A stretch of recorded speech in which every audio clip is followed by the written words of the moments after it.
जय जोहार हमर बानी हमर गोठ में अपन के स्वागत है। मैं हूं अपन संग तृप्ति सोनी। खबर के शुरुआत करबो बड़ी खबर ले। रायपुर ले बड़ी खबर अपन बतात हन अज्ञात वाहन स्कूटी ला टक्कर मार दे है। हादसा में स्कूटी सवार महिला के मौत हो गई है। डागा कॉलेज के प्रोफेसर रही से महिला रायपुर के टाटीबंद चौक में यह हादसा हुई है। तो रायपुर ले ये बड़ी खबर अपन बताते हैं जहाँ एक हादसा हुई से ये मंझनिया और संझा बेरा के बीच के हादसा है वे जहाँ स्कूटी सवार महिला जावत रही तो ट्रक हो जोरदार टक्कर मार दी सऊ ओकर मौत हो गई। तहसीन जैदी जुड़ गए हमारे संग। तहसीन महिला के बारे में का कुछ जानकारी मिल पाई है? अब अभी पूरा मामला में क्या जानकारी?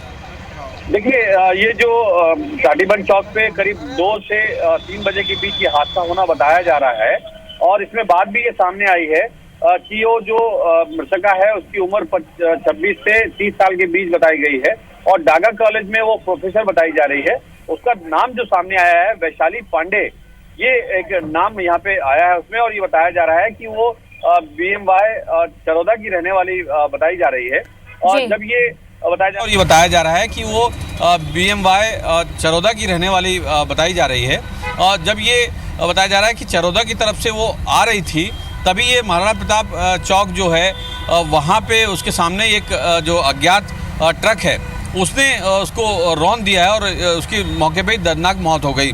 यहाँ पे एक बात बताना चाहूँगा कि ये इस चौक जो टाटीबंद चौक है ये यहाँ पे अगर हादसों की अगर बात करें, अगर 1 साल के अंदर अभी बात करें पिछले 1 साल के अंदर तकरीबन सैकड़ा जो है पार कर चुका है। यहाँ पे कई लोगों ने जो है अपने यहाँ पे बेमौत मारे गए हैं इन सड़क हादसों में। उसके बावजूद भी जो प्रशासन है उस पर किसी तरह का कोई असर नहीं पड़ रहा है। इसमें ये भी बताना चाहूँगा, इसमें सम्मानीय जो हाईकोर्ट बिलासपुर है उन्होंने भी इस बात का संज्ञान लिया था और प्रशासन को इस बात को भी निर्देश दिए गए थे कि यहाँ के जो ट्रैफिक साइंस है उसके हिसाब से जो चौक नहीं बना है उसको तत्काल उसका स्वरूप बदलें। ज़रूर इसमें जो इंजीनियर हैं वो लोग इसमें यहाँ पे शामिल हुए, उसके बाद यहाँ पे बड़ी बड़ी बैठकें हुई, लेकिन उसके बाद जो है जस का तस ये चौक आज भी है। उसका जो खामियाजा है वो इनके जैसे जो बेमौत मारे जाते हैं, जो बेकसूर लोग हैं वो यहाँ पे इसमें मारे जाते हैं। हमारे साथ कुछ जो स्थानीय लोग हैं जो उस हादसे के चश्मदीद थे, हम उनसे बात करने की यहाँ पे कोशिश करते हैं। क्या आप यहाँ पे हादसा जब हुआ तो क्या पूरा हादसे देख पाए आप? नहीं सर, हम तो बाद में गए थे तो वहाँ पर सर कुचला हुआ मिला था सर, इनके तरफ देखने है ना, और अपन बाद में गए तो देखे तो गाड़ी को पता नहीं चला, पुलिस वाला आए थे, वो लाश को उठा के ले गए। तो क्या लगता है यहाँ पे जो हादसे होते हैं वो क्या कारण है? इसमें कुछ समझ में आता है? आप तो यही रहते हैं। बड़ी कारण तो का सर जी बताइए। बड़ी गाड़ियाँ के यहाँ सिंगल नहीं है, यहाँ सिंगल पॉइंट नहीं है और यहाँ पहली बात तो हर एक गाड़ी में कंडक्टर है नहीं, और कंडक्टर है नहीं तो उसकी वजह से हादसा हो रहा है। और ड्राइवर अपने साइड से, कंडक्टर साइड से, हमेशा कंडक्टर साइड से होता है। एक बार अभी 2 महीना पहले भी हुआ था, माँ भी मर गई थी, बच्चा भी मर गया था यही टाटीबंद चौक में।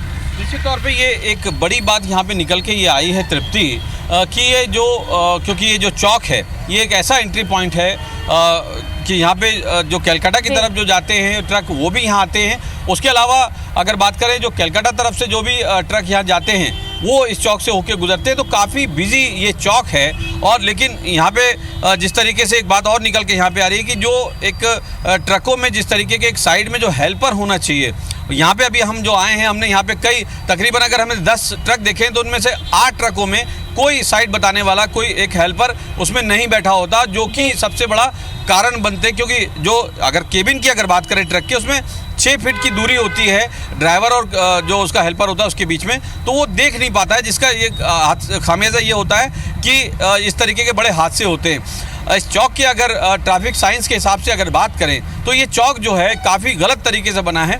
इसके लिए कई आंदोलन भी हुए, कई इसके लिए कमेटियां भी बनाई गई, चाहे वो जिला प्रशासन की हो, चाहे वो नगर निगम की हो, चाहे वो ट्रैफिक पुलिस की हो। कई बड़े बड़े जानकार इसमें बैठे, लेकिन उसके बावजूद भी ये चौक का जो डिज़ाइन है वो जैसा का तैसा अभी भी देखने को हम हादसा होत रहे है। तहसीन हमन देखत गलोहन कि आपन के पीछे जो है सलग गाड़ी में नाच जाते, देकर से अंदाजा लगाए जा सकत है कि कतका ये व्यस्त रोड हवे, यहाँ जो रोड ला और चौक ला बनाना रही से तेन तरीका से चौक बने नहीं है। धन्यवाद आपन के जानकारी पर। खबर में आगे बढ़ो। प्रधानमंत्री नरेंद्र मोदी 6 अप्रैल के छत्तीसगढ़ के बालोद में ग्राम कन्नेवाड़ा स्थित हथौद मैदान में आमसभा ला संबोधित करही। प्रधानमंत्री के संभावित दौरा लेके भव्य तैयारी चलत है। बालोद जिला भाजपा डहार ले बताई गई कि प्रधानमंत्री के सभा में लगभग 1 लाख लोगन के भीड़ जुटाए के लक्ष्य है। माने जात है कि प्रधानमंत्री के दौरा ले भाजपा ऊर्जा के संचार हुई।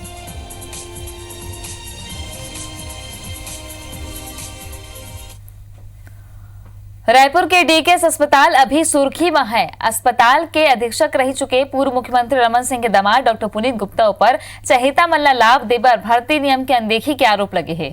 पुलिस के एफआईआर के बाद ओकर ऊपर गिरफ्तारी के तलवार लटके है।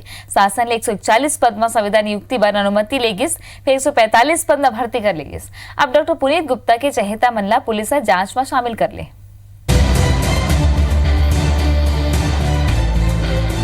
रायपुर के डीके अस्पताल में भ्रष्टाचार और अनियमितता के अतेक परत है कि ओमले कोनो एक ला बारीकी ले देखना शुरू करन तक गोंदली जैसे कई परत उधड़ जाही और हर परत में एक नवा अनियमितता अगुआही।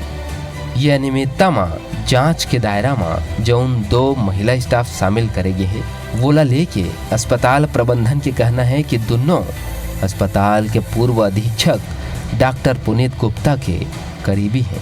आरोप ये घलो है कि यमन के नियुक्ति के बेरा सेवा शर्त के उल्लंघन करेगे है। डीकेएस अस्पताल की स्थापना के शुरुआती दिन में एक महिला स्टाफ तत्कालीन अधीक्षक डॉक्टर पुनीत गुप्ता के पीए रहीस, जबकि ओकर योग्यता बीडीएस रहीस। बाद में महिला जॉब छोड़ दिस। जांच के दौरान ये घलो आगू आईस कि वह पुनीत गुप्ता के साथ विदेश दौरा में घलो रहीस। वह जांच कमेटी ला बताइस यूएसए के बाल्टीमोर शहर में एक कॉन्फ्रेंस में शामिल होए बर वह गे रहीस, जेकर खर्चा वह खुद उठाए रहीस। पुलिस अब एकर पासपोर्ट के जांच करत है। दूसर महिला सीनियर ट्रांसप्लांट टेक्नोलॉजिस्ट पद में पदस्थ है। अस्पताल में 141 पद में संविदा नियुक्ति के अनुमोदन के विरुद्ध 145 लोगन के भर्ती कर लेगी। ये कर संगे संग ये माँ अनुभव प्रमाण पत्र बदलत हुए ज्वाइनिंग के बेरा यमन के पद ला कंप्यूटर ऑपरेटर बताएगी। बिना पद के नियुक्ति मिले के सेती अस्पताल प्रबंधन अब यमन के वेतन के भुगतान भी नहीं कर पाते। महिला बतावत है कि वह प्रबंधन ला दे असाइनमेंट ला बने तरीका ले करत रहीस, एकरे बर ओला काम दे जात रहीस। जबकि कांग्रेस के कहना है कि पूर्व सरकार के पोल खुलत है। ये सरकार की परत खुलने लग गई है कि किस तरह से उन्होंने अपने अधिकारों का उल्लंघन किया है और अपने चहेतों को पद बांटा है। ये तो वही है, अंधा बांटे रेवड़ी और चीन चीन को दे। तो किस तरह से भर्राशाही हुई है और किस तरह से छत्तीसगढ़ की गरीब जनता के पैसों का दुरुपयोग हुआ है, उसका ये जीता जागता उदाहरण है।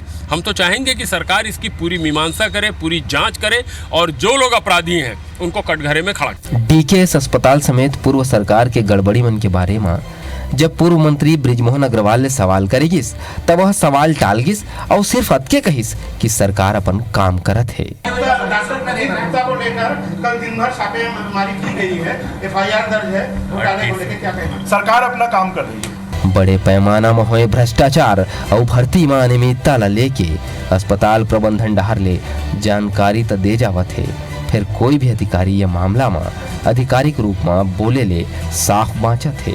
अब जांच आगे बढ़ी और जब सच बेपर्दा होए लगी तब कई और चेहरा बेनकाब जरूर हो ही। विनय वर्मा, IBC 24, रायपुर। छत्तीसगढ़ के पूर्व मुख्यमंत्री रमन सिंह के दामाद डॉक्टर पुनीत गुप्ता अपन गिरफ्तारी ले बाँचे पर हाईकोर्ट में अग्रिम जमानत याचिका लगाई रही से। डॉक्टर पुनीत गुप्ता के ऊपर डीकेएस अस्पताल पर सामान खरीदी में 50 करोड़ रुपया की गड़बड़ी के आरोप है और ये आरोप के खिलाफ पुनीत गुप्ता ले रायपुर के गोल बाजार थाना में एफआईआर दर्ज करेगी रही। सोकर खिलाफ पूछताछ पर पुलिस डॉक्टर पुनीत गुप्ता की तलाश करत है। अपन संभावित गिरफ्तारी ले बाँचे पर डॉक्टर पुनीत गुप्ता हाईकोर्ट में अग्रिम जमानत याचिका दायर करे है। फिर ये जमानत याचिका ऊपर सुनवाई की तारीख अभी तय नहीं हुई है। माने जाते हैं कि सोमवार के एकर ऊपर सुनवाई करे जा सकत है।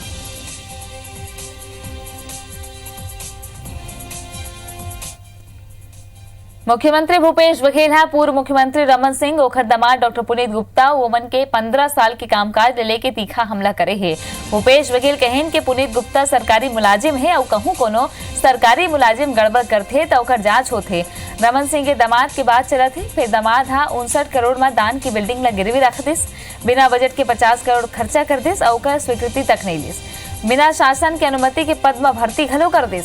ऐसे भर्ती जेकर वेतन चीफ सेक्रेटरी के बराबर है, ये तो रमन सिंह के बराबर हो गई रही से। वहाँ रमन सिंह पर निशाना साधते हुए सवाल पूछे कि दमान लाते छूट दे रखे रही से। मुख्यमंत्री भूपेश बघेल कहिन के 20 साल ले जौन केंद्र में मंत्री रहिस और यहाँ के प्रतिनिधित्व करत रही से भाजपा वाला अयोग्य घोषित कर दिस और टिकट काट दिस। भाजपा में प्रजातंत्र नाम के कोनो चीज नहीं है और हिटलर शाही तरीके ले पार्टी चलाए जाते, एक खामियाजा मल्ला लोकसभा चुनाव में भुगतना पड़ी। लालजीत राठिया का आज नामांकन कराया। सारे विधायक यहाँ उपस्थित थे, यहाँ के प्रभारी मंत्री भी थे, सभी साथी यहाँ उपस्थित थे। बहुत उत्साह। भारतीय जनता पार्टी में प्रजातंत्र नाम की कोई चीज़ नहीं है। वो हिटलर शाही तरीके से पार्टी को चला रहे हैं और इसका खामियाजा उनको लोकसभा चुनाव में भुगतना पड़ेगा। लेकिन वो दमांद किया क्या? जो डीकेएस बिल्डिंग है जहां मंत्रालय लगता था, वो हॉस्पिटल है, उसको 59 करोड़ में आपने गिरवी रख दी। तो रमन सिंह जी से ये पूछना चाह रहा हूं मैं, क्या आपने अपने दामाद की इतनी छूट दे रखी थी और किस नियम के तहत आपने इतनी छूट दे रखी थी? लोकसभा चुनाव के 3 चरण पर नामांकन के दौर जारी है। शनिवार के रायगढ़ ले कांग्रेस प्रत्याशी लालजीत सिंह राठिया के संग नामांकन दाखिल करे प्रदेश के सीएम भूपेश बघेल रायगढ़ पहुंच रही हैं। CM Baghel mini stadium ground ले सीधा कलेक्ट्रेट पहुंचे और कांग्रेस प्रत्याशी लालजीत सिंह राठिया के नामांकन दाखिला के बेरा होकर प्रस्तावक बने। रायगढ़ में ही भाजपा प्रत्याशी गोमती साय घलो शनिवार के अपन नामांकन दाखिल करीन है। ये 3 तस्वीर आप में देखो तो जांजगीर चांपा रायगढ़ में प्रत्याशी मन अपन नामांकन के पर्चा भरे।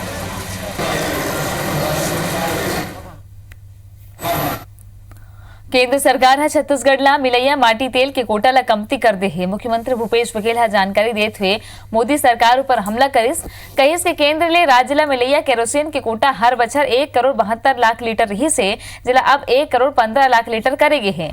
भूपेश बघेल हा मोदी सरकार के उज्ज्वला योजना ला असफल बताइस और कहिन के लोगन हा महंगाई के सेती गैस सिलेंडर की रिफिलिंग नहीं करवा पाते हैं। भूपेश बघेल हा भाजपा के दिवालिया वाला ट्वीट ऊपर कहिस कि भाजपा का ना कोनो काम बाचे नहीं, भाजपाई मन ला हमारी योजना ले तकलीफ होते। वहीं डॉक्टर पुनीत गुप्ता डहार ले डीकेएस अस्पताल के जमीन गिरवी रख के लोन लेके मामला में मुख्यमंत्री भूपेश बघेल कहें कि पूर्व मुख्यमंत्री रमन सिंह निजी संपत्ति की तरह राज्य ला लूटिस और दामाद घलो कर साथ दिस। उज्ज्वला योजना के तहत जो गैस बांटे हैं उसमें रिफिलिंग हुआ नहीं। इसका मतलब ये है कि गरीब लोगों ने रिफिलिंग कराया ही नहीं। ऐसी स्थिति में जो गरीब लोग सबसे ज़्यादा उपयोग करते हैं केरोसिन का, तो उसमें जो कोटा कम किया वो गलत है, उसे बढ़ाया जाना चाहिए। किसानों को का ऋण माफ़ी कैसे हो गया, 2500 रुपया धान कैसे पहुंच गया, यदि पैसा नहीं होता तो मिलता कैसे? रमन सिंह जी निजी संपत्ति की तरह छत्तीसगढ़ को लूटा खसोटा सबको बंदर माट किया है। उसका दामान भी उसी नक्शे कदम पे चला है। छत्तीसगढ़ के 11 लोकसभा सीट में जीत दर्ज करे कांग्रेस इतवार के दंतेवाड़ा के किरंदुल ले न्याय यात्रा निकाली। यात्रा ला मुख्यमंत्री और प्रदेश अध्यक्ष भूपेश बघेल हरा झंडी दिखाई। शनिवार के राजीव भवन में मीडिया ले बातचीत में पीसीसी संचार प्रमुख शैलेश त्रिवेदी बताई कि काली किरंदुल ले प्रदेश कांग्रेस अध्यक्ष भूपेश बघेल न्याय यात्रा ला रवाना करही। ये न्याय यात्रा के माध्यम ले न्यूनतम आय योजना और छत्तीसगढ़ में कांग्रेस सरकार की उपलब्धि ला आम जन तक पहुंचाई जाही।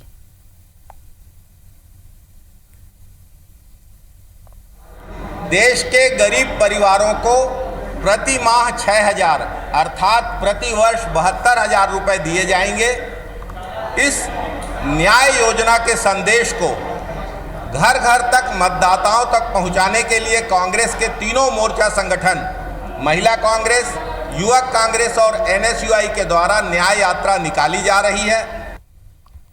जांजगीर कलेक्ट्रेट में कांग्रेस के पूर्व जिलाध्यक्ष और एआईसीसी सदस्य मंजू सिंह वो बेर अधिकारी और पुलिस पर भड़क गए जब कांग्रेस नेता की गाड़ी ला आचार संहिता के हवाला देके रोक देगे। सबो झनला पैदल जायबर कही दिन, जबकि जोगी कांग्रेस के नेता और विधायक धर्मजीत सिंह की गाड़ी ला अंदर तक जान दिन। ये बात ले कांग्रेसी नेत्री मंजू सिंह रिसा गया और अधिकारी मन ला खरा खोटा सुना दिस। बाद में बड़े अधिकारी मन हस्तक्षेप करने और गाड़ी ला भेजवाई। मंजू सिंह का कहना है कि नियम सबो झन पर एक होना चाहिए।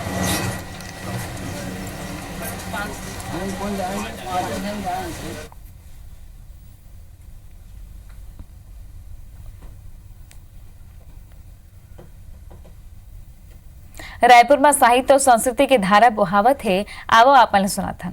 अपने फैसले में उन्होंने उन लोगों को भी सेशन कोर्ट के सुपुर्द कर दिया कि जिनके खिलाफ मामला बेहद कमजोर था। जब बिस्मिल ने उनका ये फैसला सुना तो फिलपदी उन्हें खिताब करके ये शेर पढ़ा कि तुझसे मिलकर ए बुते बेपीर, तुझसे मिलकर ए बुते बेपीर ये उक़दा खुला, तुझसे मिलकर ए बुते बेपीर ये उक़दा खुला, भोली भाली शक्ल वाले होते हैं जल्लाद भी।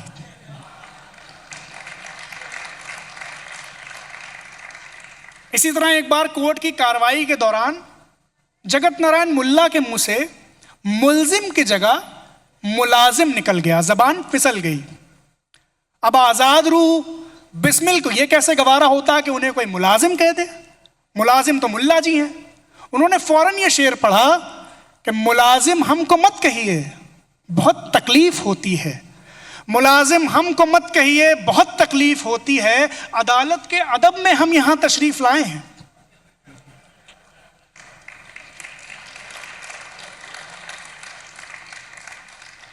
तो इसी तरह मस्ती में सितम उठाते गाते बजाते शायरी के साथ वो दिन भी करीब आ गया कि जब फैसला आना था। 6 अप्रैल 1927 फैसले का दिन था। उससे एक दिन पहले लखनऊ जेल की 11 नंबर बैरक में क्रांतिकारियों की एक दिलचस्प बैठक हुई। रात के खाने के बाद क्रांतिकारियों ने अपनी एक नकली अदालत बनाई और उसका जज बनाया क्रांतिकारी अपने साथी रामकृष्ण खत्री को, क्योंकि उनके खदोखाल अंग्रेजों की तरह थे। तो जज साहब से सारे क्रांतिकारियों के जुर्मों का हवाला देते हुए सजा सुनाने को कहा गया। पहला नंबर पंडित राम प्रसाद बिस्मिल का आया। आरोप था कि ये भारत को दयालु ब्रिटिश साम्राज्य से छीनना चाहते हैं। बताइए कितना दयालु ब्रिटिश साम्राज्य है, उससे ये भारत को छीनना चाहते हैं।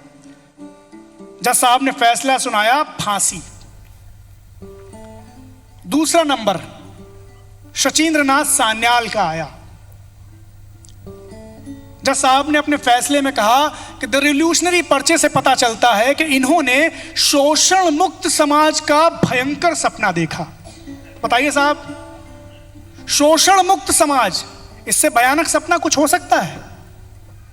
लिहाजा इन्हें उम्र कैद की सजा दी जाती है। हमार बानी हमर गोठ माज बरत केश मुला दोबेदा आपन देखत रहो IBC 24। जय जोहार।